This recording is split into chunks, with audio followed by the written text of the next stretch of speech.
अगर किसी another nation का उन्होंने एक्वायर कर लिया है विलिंगली, देन उनका वो टर्मिनेट हो जाता है, ठीक है, इंडियन सिटीजनशिप जो है वो टर्मिनेट हो जाएगा. This provision is not applicable during the times of war.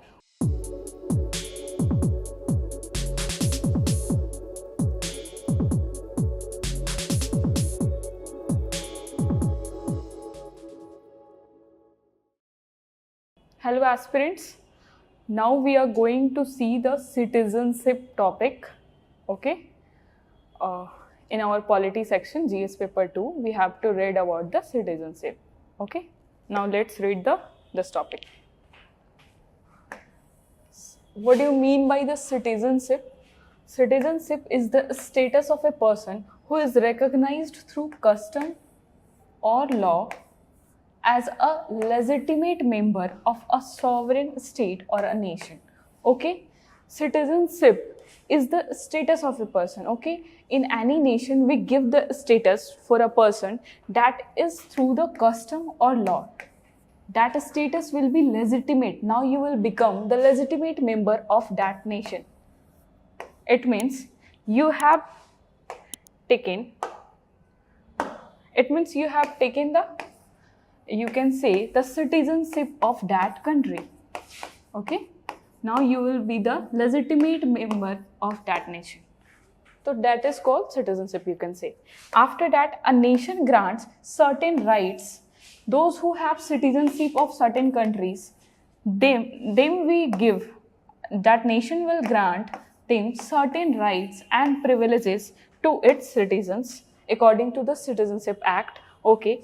Although the term citizenship is not officially defined, okay, this is not officially defined in the constitution, you can say not officially defined in the constitution. Remember this question may be asked in the prelims, okay. Article number 5 to article number 11, all the framework of the citizenship is given there, okay. Now we will see what are those articles and all, okay.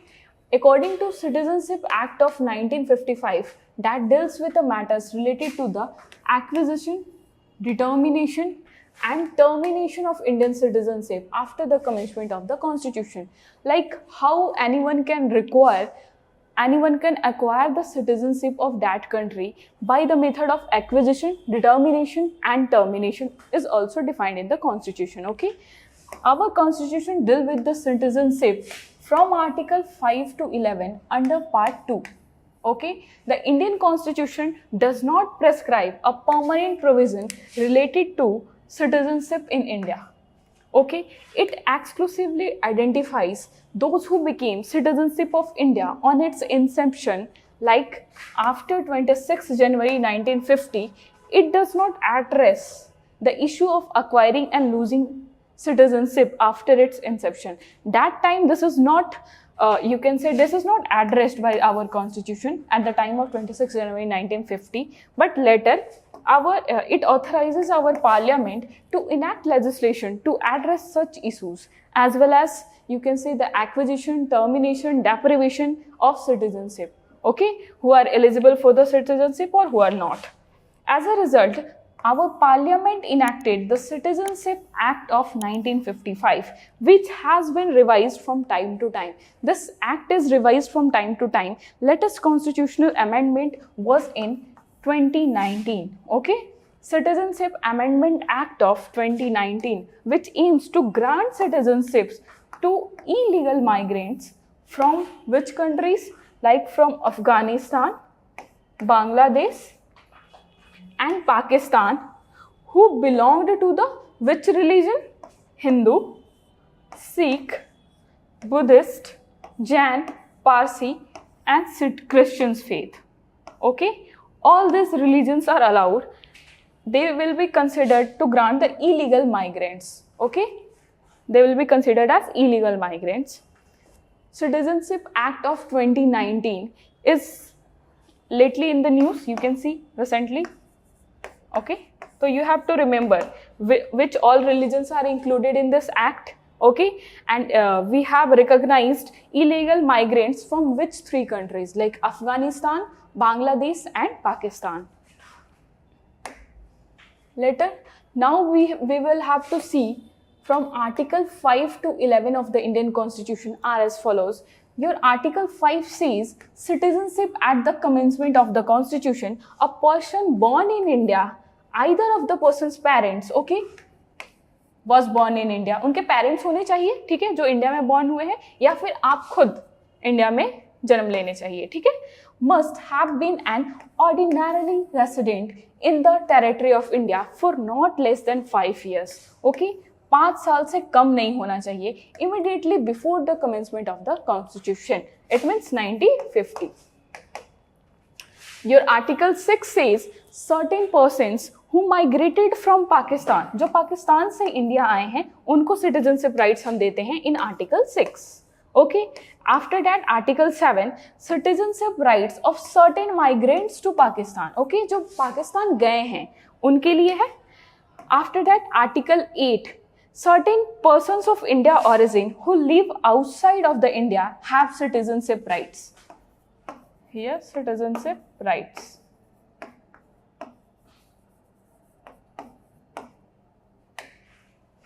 After that, you can see Article 9 says what? Persons voluntarily acquiring citizenship of a foreign state, of another country, not to be citizens. If someone has acquired the citizenship of USA or Britain or Canada, then that person will not be the citizenship of, will not have the Indian citizenship now. Okay. Article 10 says continuation of the rights of the citizenship. And Article 11 says Parliament must govern the right of citizenship through law. Okay? Through law, Parliament can govern the citizenship acts. Now, what are the acquisition of citizenship? What are the ways through which we can acquire the citizenship? Okay? The acquisition and termination of the Indian citizenship is governed by the provisions of the Citizenship Act of 1955.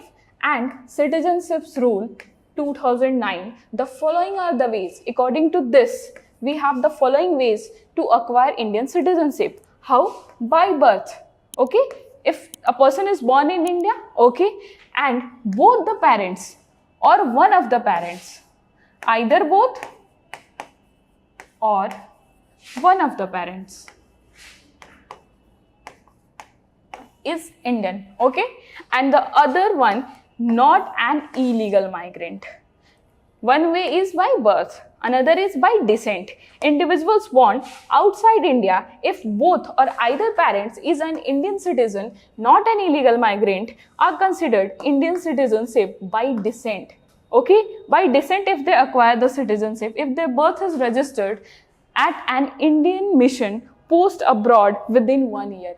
1 year के अंदर अगर उनका register होता है तो they can acquire the citizenship of India by descent too. Okay, after one year period of birth, permission of Ministry of Home Affairs is required.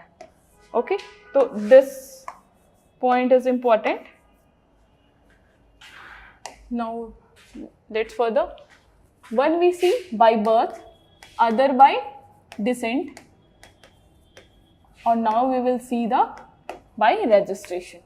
For individuals of Indian origins who have been a resident in India for almost 7 years, resided in any country outside India, okay, this is outside India, are married to the citizen of India and have been an OCI card holder for 5 years, okay. So by registration they can also acquire the citizenship by living in, been the resident in India for 7 years. Another by naturalization. The central government may, if satisfied that the applicant is qualified for naturalization under the provisionship of the third schedule, grant him a certificate. Third schedule is what? Oaths and affirmations. I have already dealt with the schedule part. So third schedule is oaths and affirmations. Another by incorporation of territory. If any territory becomes a part of India, central government may by orders specify the person who shall be citizens of India by reasons of their connection with that territory, and those persons shall be citizenship of India as from the date to be specified in the order. It is very simple. Like if we acquire the territory of some other country, like that territory become the part of India, then they can also acquire the citizenship under section 7. After that, special provisions under the Assam Accord. What is it? The Citizenship Amendment Act of 1985 clarified citizenship for Indians who arrived in Assam before what? Before 1st January 1966 and have been resident there since then. तब से अगर वो असम में हैं 1 जनवरी 1966 से have been the resident there since then, those found as foreigners, और जो इस डेट के बाद आए हैं उनको हम foreigners मानते हैं. बट बिफोर इतना मस्ट रजिस्टर देमसेल्फ. इससे पहले अगर वो रजिस्टर कर रखे हैं तो they will be the Assam. Assam citizens you can say. They will considered under the Assam accord. After that, we have discussed about the how to acquire citizenship. Now, what are the process so that we can the loss of the citizenship occurs. So now see the how we can lose the citizenship of India. Under Citizenship Act of 1955 stipulates that 3 means of losing citizenship, whether gained under Act or before it, constitutions, that is renunciation, termination, and deprivation. What do you mean by renunciation? If someone renounce by themselves, by making a declaration under Citizenship Rule of 2009, however, a child may within 1 year, जो child है वो 1 साल के अंदर अपना जब attain करता है फुल एज तो they can resume their Indian citizenship. ठीक है? If their parents have renounced the citizenship. According to government data, over 16 lakh Indians have renounced the Indian citizenship since 2011, including almost this many people in 2023. Now, one process is by renunciation, they can lose the citizenship. By termination also. Termination, what are the criteria? You can see if an Indian citizens willingly acquire citizenship in another nation. अगर किसी another nation का उन्होंने acquire कर लिया है willingly, then उनका वो terminate हो जाता है. ठीक है? इंडियन सिटीजनशिप जो है वो टर्मिनेट हो जाएगा. This provision is not applicable during the times of war. War के टाइम पे सिर्फ ये एप्लीकेबल नहीं है, तो आप इस चीज का ध्यान रख सकते हैं. ठीक है? This is you can say little bit of exception phase. Now the process of deprivation. It is a compulsory termination of citizenship in India by the central government. A citizenship of India by naturalization, registration, domicile, residence may be deprived of his citizenship under certain conditions, such as obtaining the citizenship by fraud. तो उन्हें हम deprive कर देते हैं. ठीक है? Showing disloyalty to the Constitution of India or unlawfully communicating with the enemy during a war. In this case, you will get the deprivation.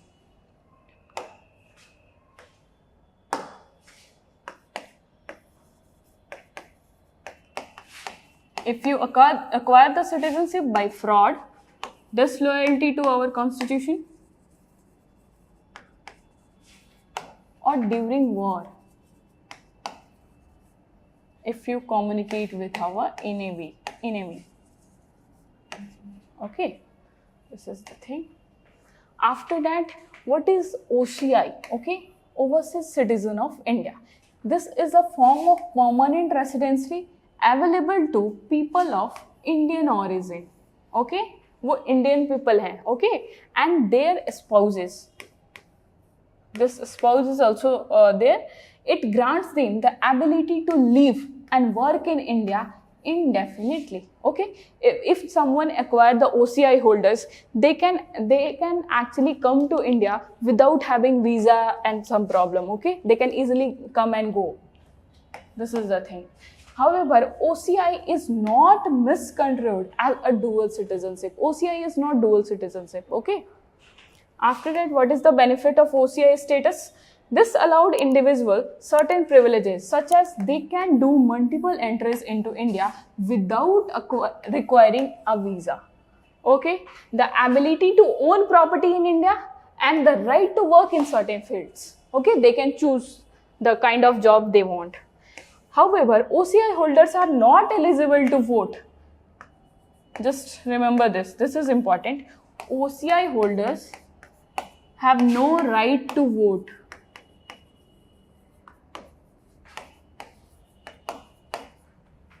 Okay, hold public office. They can't hold a public office to acquire agriculture and plantation properties in India. It is designed to facilitate closer ties with the Indian diaspora and India. Okay, we wanted to communicate, or we wanted to have a connection with our Indian diaspora. That's why we are providing them the OCI card. Okay, after that, renunciation of overseas citizenship. Any OCI of full age and capacity makes a declaration renouncing his overseas citizenship of India. They can renounce by themselves, okay? However, every minor child of that person registered as an OCI, अगर वो उनके parents renounce कर देते हैं, फिर भी जो उनकी minor child है, वो registered as an OCI रहते हैं, they can reopen cease to be overseas citizen of India, okay? Thereupon, okay, there is some space. Now you can see the cancellation of registration as OCI. OCI के registration जो वो cancel कब हो सकते हैं? The central government may by order cancel the registration granted if the registration was obtained through fraud. A person showed disaffection towards the Constitution of India, engaged with the enemy. You can see in the deprivation section, that is the thing, okay? Now your part is NRI, okay, non-resident Indian. These are also the Indian origin people who reside outside India, okay? For what? For employment, for business and for other purposes, but maintain strong ties to India. NRI क्या है? जो outside India रहते हैं for their employment purpose, for their education purpose, for their business or for other purposes, okay? But still they maintain the strong ties with the India, then we call them the NRIs. Okay. After that, last is person of Indian origin. This means a person who was an Indian national, okay, or whose ancestors were Indian nationals, who now holds citizenship nationality in another country. Now they are holding the citizenship nationality in another country, but actually they are the person of Indian origin, who was an Indian national or their ancestors were Indian nationals. So for those persons we have the PIO, okay, person of Indian origin status. Okay, this is all your citizenship part. After that, what is citizenship you have read. Then what are the articles regarding citizenship, article 5 to 11. Then after that you have read the how to acquire the citizenship, then how to lose citizenship, okay, loss of citizenship, what are that, and after that you have read the OCI, person of Indian origin, and NRI, okay. You have to keep remembering all these things. In prelims, citizenships questions are asked, so just read, revise and repeat, okay. Thank you.